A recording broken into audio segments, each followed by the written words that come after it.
she is going to pay back 11 times more whatsoever you have invested.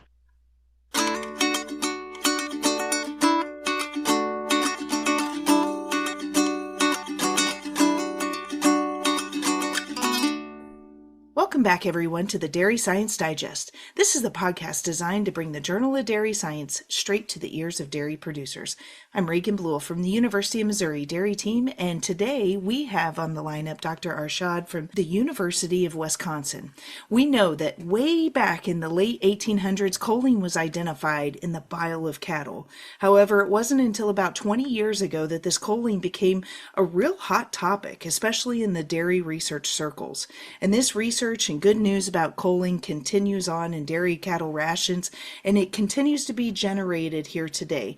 So we are featuring an article that's published in the Journal of Dairy Science that's a little bit different. It's a review of literature, or a deep dive into the years of research, all summarized in this particular paper titled Exploring Choline's Important Role as a Nutrient for Transition Dairy Cows. So Usman, welcome to the Dairy Science Digest. Before we get going, could you please tell us a little bit about yourself? Thank you, Reagan, for the opportunity to dissect this topic. I am Usman Arshad and I am from Pakistan. I finished my vet school and master's from University of Veterinary and Animal Sciences in Pakistan.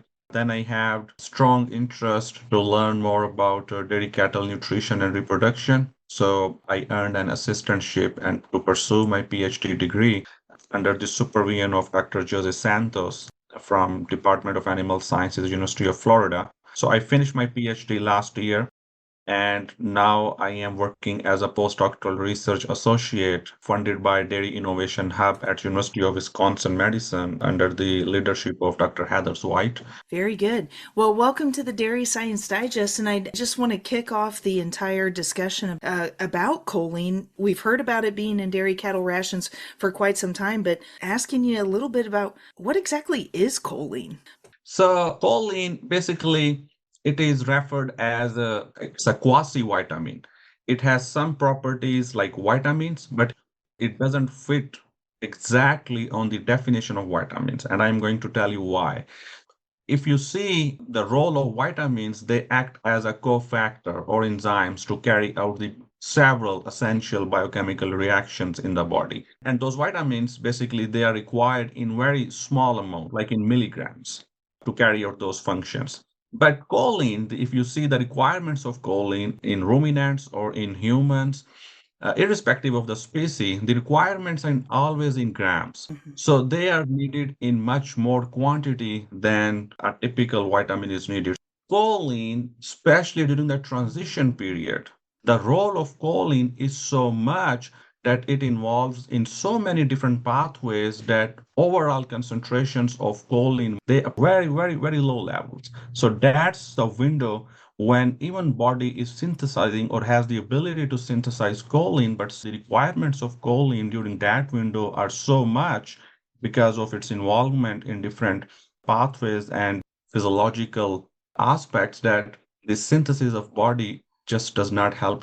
It's just not enough. And so we run the opportunity to supplement choline. So let's talk a little bit about how choline works at the cellular level, being utilized with phospholipid production. What are phospholipids and why are they important, especially to the transition dairy cow? Let's zoom into the cellular level.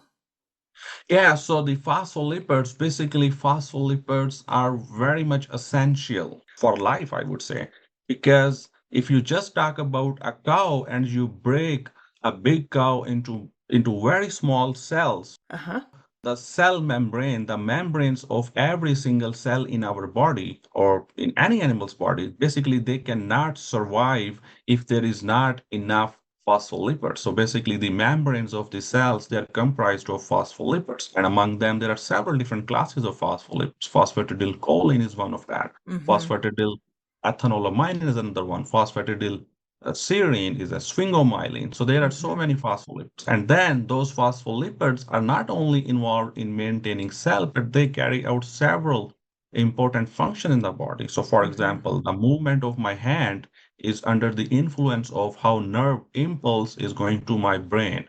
Mm-hmm. And those nerve impulse, the sheath of those nerves is comprised of myelin sheath, which is comprised of sphingomyelin. Yes. Let's talk about the movement of the cow. So the movement of the cow is dependent upon the fact that if that cow's brain or if that cow's body is capable of having enough acetylcholine, which is an important neurotransmitter which facilitates the movement of the body. So when you talk about acetylcholine, it is also being synthesized from choline.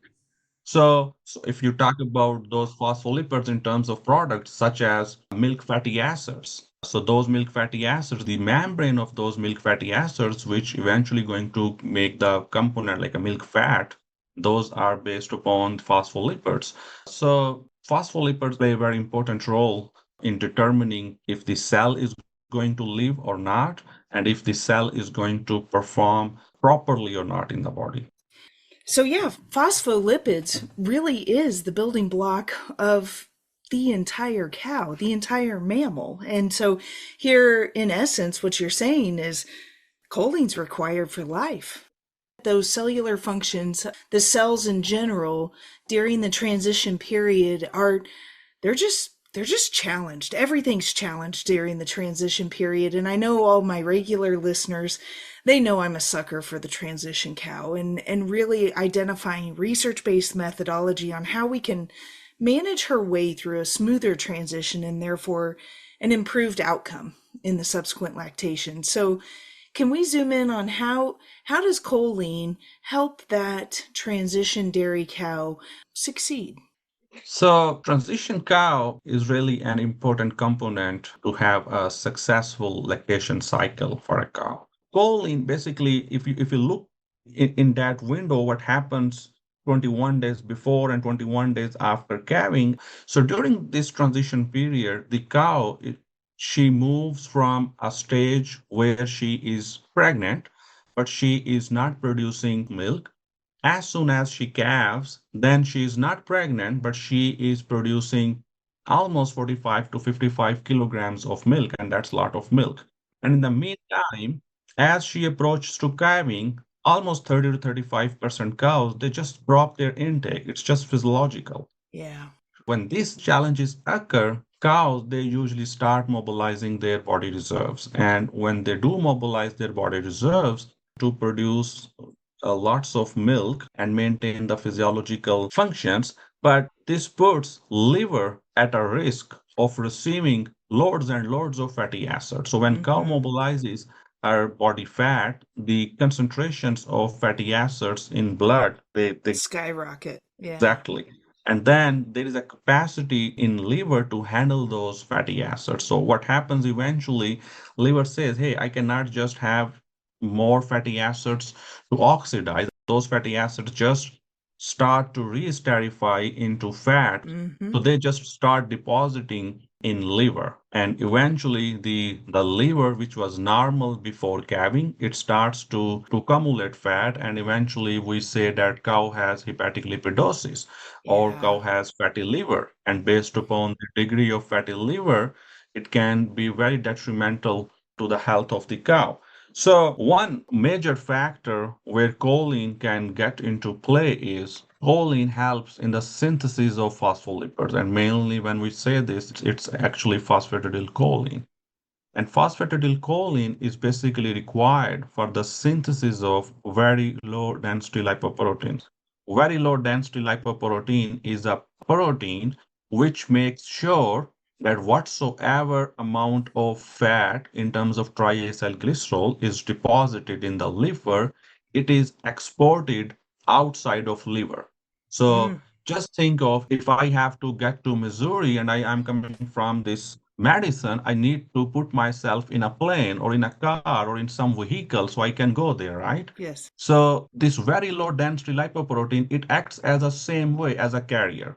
If Mm-hmm. you have enough very low density lipoprotein in your liver, the triacylglycerol will get packed into that VLDL particle and it will export outside of liver. Yeah. Now, if you see evolutionary point of view, if you go back into 1920s or 1950s, we did not had cows who were producing 50 kilos, 60 kilos of milk, right? Now, Different. Exactly. So now those cows have been selected for increased milk production. So back in 1950s, the cows were producing very small amount of milk. So they were not mobilizing huge amount of their body reserves. So hepatic or fatty liver probably was not an issue at that time. But now with the fact that cows are producing so much milk, which puts the liver at a risk of developing fatty liver. Mm-hmm. And if you ask me what is the number, almost 50 to 60% of the cows at a given dairy herd which undergo the process of calving or parturition, they experience moderate to severe degree of fatty liver. Wow, that's a lot. Yeah. Exactly. Now, cows just do not have enough very low density lipoprotein synthesis in the liver. If the cow needs to generate more very low density lipoprotein, the precursor is phosphatidylcholine, which cannot be synthesized if there is not enough choline. So certainly, if you are feeding choline, you are providing additional source to the liver that can operate its functions optimally. If you are feeding choline, it has very pronounced lipotropic effects. So when we say lipotropic, it has pronounced effects of mobilizing lipids from liver into the blood circulation. Now, when this happens, there is less fat accumulation in the liver. And if there is less, because fatty acid or lipid, they're very lipotoxic if they are staying in the liver. So if the liver stays healthy, there will be proper synthesis of glucose, and we know that lactose is Mm-hmm. synthesized from glucose, so the milk production of the cows will not be compromised. The acute phase response or the inflammatory response, if there is less inflammatory response at the level of hepatic tissue, then it will be beneficial to the cow. And then we have very cool results from Michigan State University, from University of Wisconsin Madison, and from University of Florida. There are three independent randomized complete block design experiments which shows that if you are feeding choline during the transition period, they just not only improve the hepatic tissue health, but they also improve the production. On top of that, the cows were producing almost 2 to 3 kilograms more colostrum. So you are Mm. getting benefit in terms of more milk, more colostrum, and overall the smoothness in the transition period gets improved with this dietary intervention. It's just a win-win-win, and when I saw your paper, it was so exciting to revisit the topic because I know this was really popular about 20 years ago, but you don't hear about it in popular press anymore. And frankly, there's a lot of producers that maybe choline's fallen out of their diet or their transition diet in a time of low milk price. Maybe it got on the chopping block. It's important to revisit these diets with some regularity to make sure that you're providing her with the building blocks that she needs to create these low density lipoproteins and therefore protect her liver from fatty liver. And just, it's a win-win-win, right? So let's circle back a little bit. You were saying about the milk yield response, and you had quoted a paper talking about how you see a response not only in the colostrum production, but also up to weeks on end after the supplementation has stopped. Could you expand upon what should producers expect to see as far as total volume of milk generated in cows that have been treated with rumen protected choline during the transition period? So I think that's a very valid question in terms of dairy producers. If I'm going to invest something on my cows, I should know what will be the benefits of that intervention. So let me put this in a perspective. Whatsoever happened so far with the choline nutrition. So back in 2020, we conducted a systematic literature review and meta-analysis to determine the effect of supplementation of the rumen protected choline fed during the transition period in cows. So what we really did, we collected all the papers which were available in the literature, starting from the very first research work which was done in transition period with choline, all the way until 2020. Hmm. So we found 21 independent, randomized, complete block design experiments. In simple words, there were 21 experiments with almost 1,300 dairy cows Mm-hmm. where half of those cows were fed with choline, any rumen protected choline, and half of those cows were just did not receive choline during their transition period.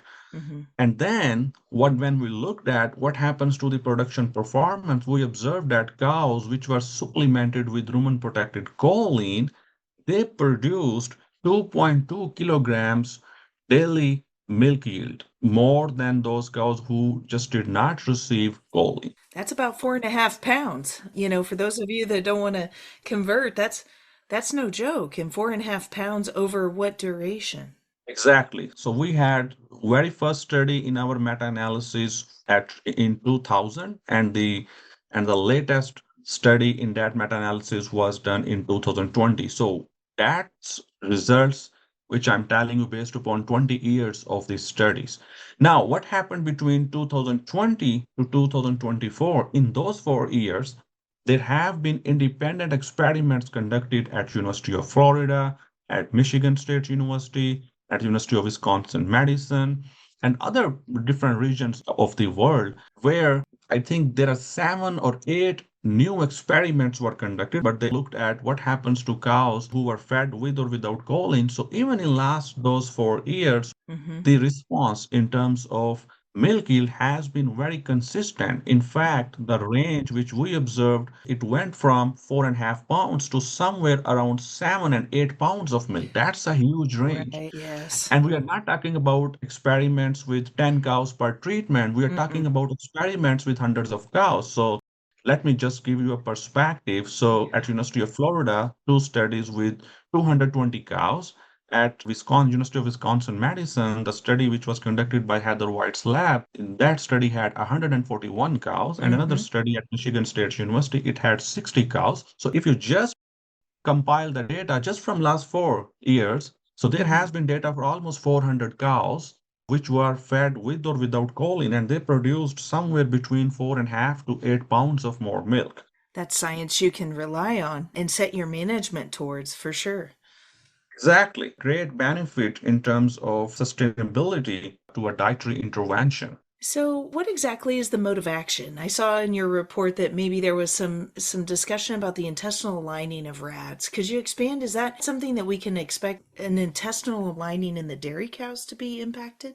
In rats and in monogastric, studies have been done. So when monogastric, especially rat and guinea pigs, when they were fed diet without choline, so they observed that the integrity of the intestinal cells in the intestine, it gets loose. So the intestine was permeable. So there was a chance of leaking antigen from intestine and induce inflammation in those Sure. monogastrics. So what happened basically in dairy cows, and because after calving there has been a strong evidence that cows just do not consume enough feed, so this puts in a perspective that cows are not consuming enough feed, and there is an intestinal disruption because of that. A leaky gut. Dr. Lance Baumgart lab from Iowa State University, he has done so many experiments showing very clearly that whenever you restrict the feed of the cow, it induces intestinal perturbations. It basically it is they referred to leaky gut syndrome. Mm-hmm. Another possibility of leaky gut syndrome is heat stress. Sure. So in heat stress, cows also experience this. So now what we did basically, we induced this leaky gut syndrome in Holstein cows using a feed Mm-hmm. restriction model, and we supplemented them with choline. What we observed is that choline-fed cows had 5 to 6 percentage point more digestibility of fat. So Fantastic. now, if we talk about this in transition cow perspective, although this 5 to 6 percentage point more digestibility of fatty acids is not a huge number, but it gives almost 50 to 60 grams more Energy. digestible fatty acids to Yeah. the cows, which she can use for the synthesis of milk. And if you just do the math in terms of net energy of lactation of the fat content, Huge. you have almost zero point 0.4 to zero point 0.5 kilogram, or you can say 1 pound more milk from just because of the Improvement. intestinal health of that cow is improved. Although there is very small evidence for that in transition cows, but there is a very possibility that choline is also facilitating this aspect of the cow. Oh, that's so fantastic. And she just becomes more efficient in that time when her intake, you know it's going to be low. If she can make every single tiny little molecule work harder, that's tremendous. It's really good. I think there are several physiological possibilities that why choline-fed cows observe this kind of huge response in terms of performance. So the first thing is when we see a cow is doing very well in terms of production, it just does not necessarily mean that we change something in her body that is only responsible for increase in milk production. What it really means is the cow is doing well in terms of its metabolism, its health, and the extraction of nutrients from the diet. Mhm. So when we think about cholines, one possibility is during the transition period, let's say before calving. So what if choline is enhancing the mammary epithelial cells? What if there Right. is more number of mammary epithelial cells in Wow. choline-fed cows at the time of calving that helps that cow to produce more milk? Because when we looked at in last experiments, which I just showed you across all these universities, Hmm. we always observe 4.5 to 8 pounds more milk, but we never really find any difference between the dry matter intake of choline fed versus no choline fed cow. Really? So if the dry matter intake is pretty much similar between two different treatments, one with choline, one without choline, then why they are producing more milk? So one possibility is what if choline is involved in synthesis of phospholipids, like I said before, so Sure. it helps to generate more epithelial cells, which are going to actually secrete more milk. That is one thing. Yeah. The second thing is the impacts of choline over the hepatic tissue health. So we did very cool studies. Not only our group at University of Florida did, Dr. Rick Grummer's lab back in 2007, he also did very cool stuff with dry cows. So what Dr. Grummer's lab and Dr. Santos' lab did in dry cows, they actually induced fatty liver in almost 230 cows. Wow. Yeah. Oh So when man. those cows, exactly, so when those cows developed fatty liver, then they supplemented those cows with choline, and what they observed that choline was able to reduce amount of triacylglycerol from liver. Wow. So cows which were fed with choline, they had reduced risk of developing fatty liver as compared to non-fed choline cows. If that happens in the prepartum period, there is a strong rationale that it would also happen in the postpartum period. And in fact, there have been 4 or 5 different studies which also shows that choline-fed cows during the postpartum period, they also had reduced risk of fatty liver. So that is another possibility that the hepatic tissue metabolism gets improved when the cows are being fed with this choline. No, that's very interesting. I missed that paper somewhere where the induction of fatty liver. So this can even be utilized as say a bit of a treatment if you know you've got a group of animals that are predisposed to fatty liver. Would that be correct? Yes. And so like your transition cows that perhaps maybe have a body condition score that's greater than what we really target for, that you know are going to be heading into that negative energy balance and therefore high rate of lipolysis. Yeah, so I think that is a whole different domain that I would like to address in a detailed way. So one of the major aspect in deciding if the cows should be fed choline or should not be fed choline depends upon the fact that what is the body condition score of the Mm-hmm. cows. Traditionally, it's been thought that cows who have more body condition score before calving, Mm-hmm. they should be only receiving choline because there is a strong association of high BCS cows prepartum period with the fatty liver in the postpartum period. Mm-hmm. But we actually conducted a study where we have 220 cows from University of Florida group. What we did in this study, we had half of those cows received choline and half of those cows did not receive choline during the transition period. Okay.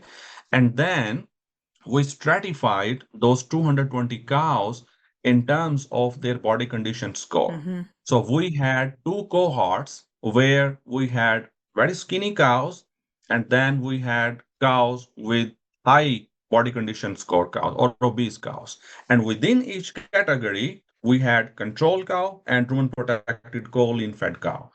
So, irrespective of the fact that cows were skinny or cows were obese, the cows produced 4.5 pounds more milk Mm-hmm. in their postpartum period. So, it should not perceive the fact that choline feeding should be only helping the obese cows, but in fact, choline feeding, yeah, it helps the skinny and the obese cows. Everybody. It should be for all of the herd and not just the cherry picking some cows for this intervention. Well, and isn't that easier? You know, that way you can just have confidence knowing that you're spreading this management choice across the whole board. You don't even have to create a separate pin.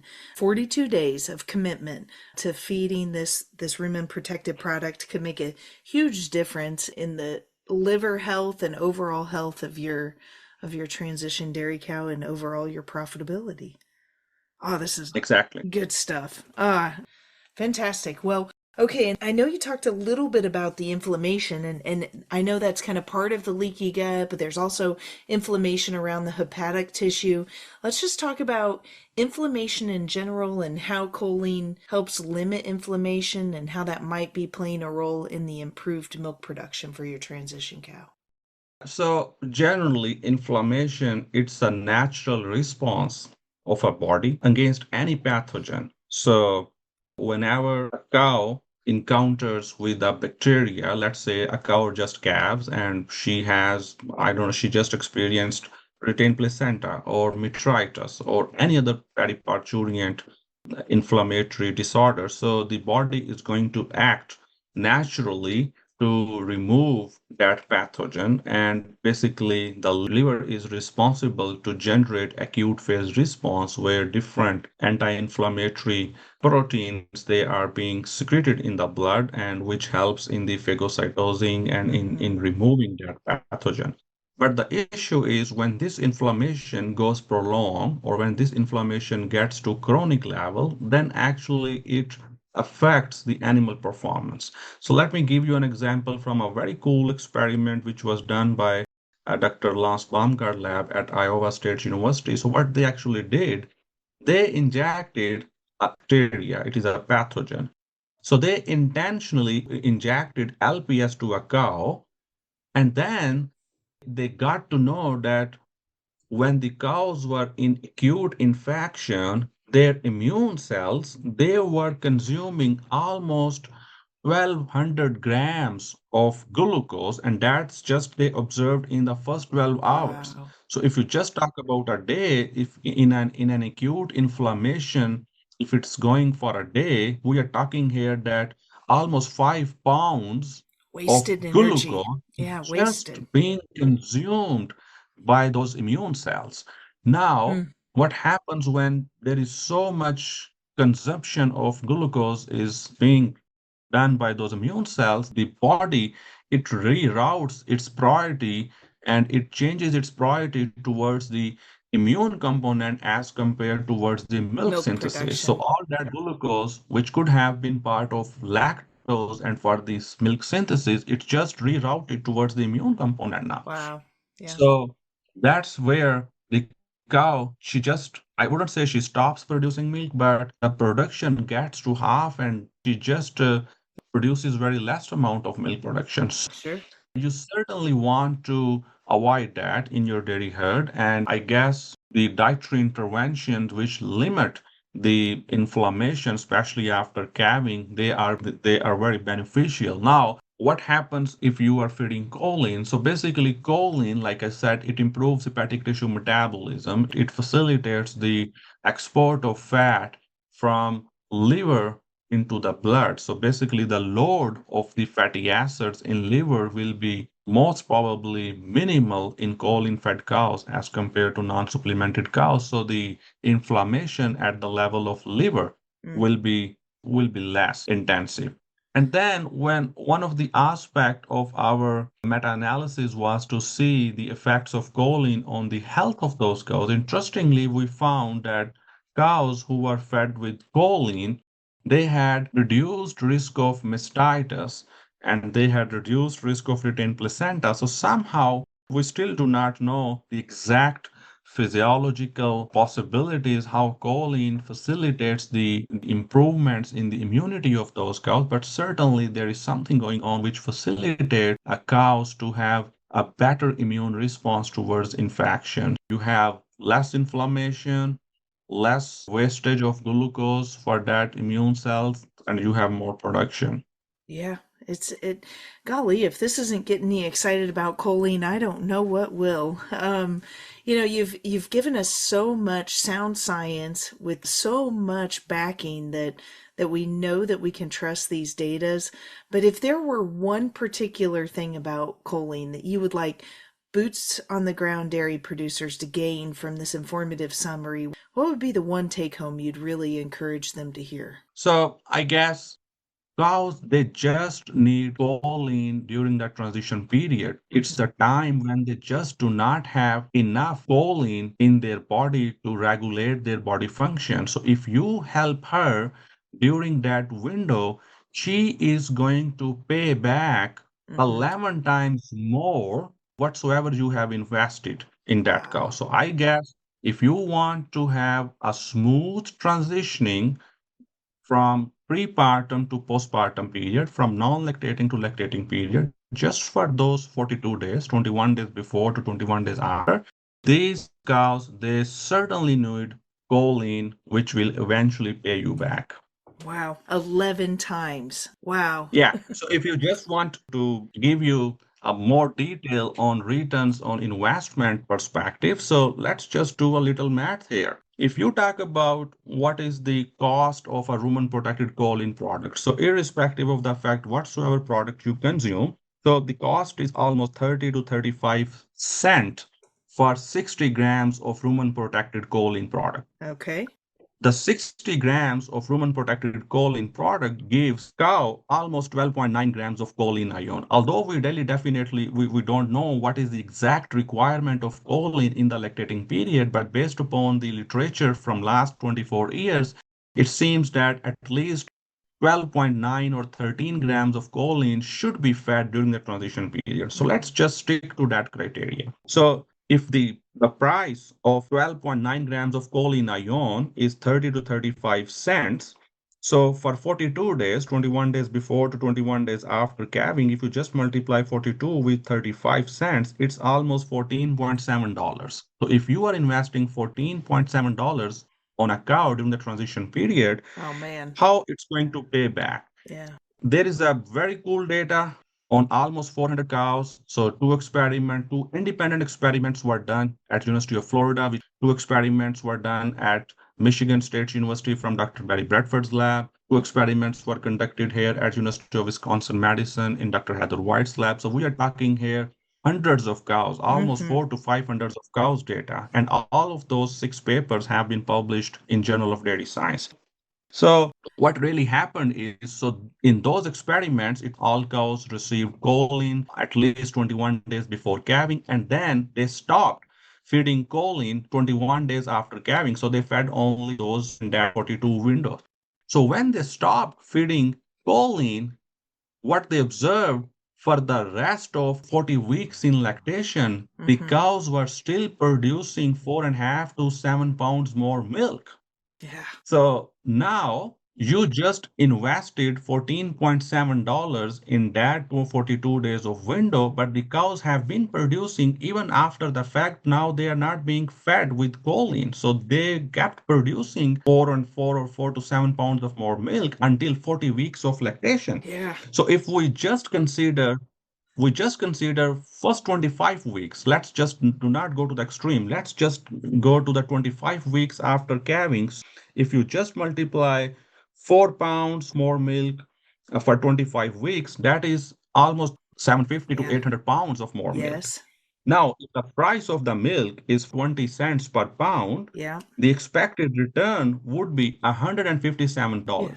Per cow. So now, if you just minus your $14.7 investment out of this 157, you are receiving $142 benefit, which is like 11 to 1 Yes. return over investment. And that's in milk So, alone. and That's not calculating any sort of labor of just the enhancement of having less of a problem child.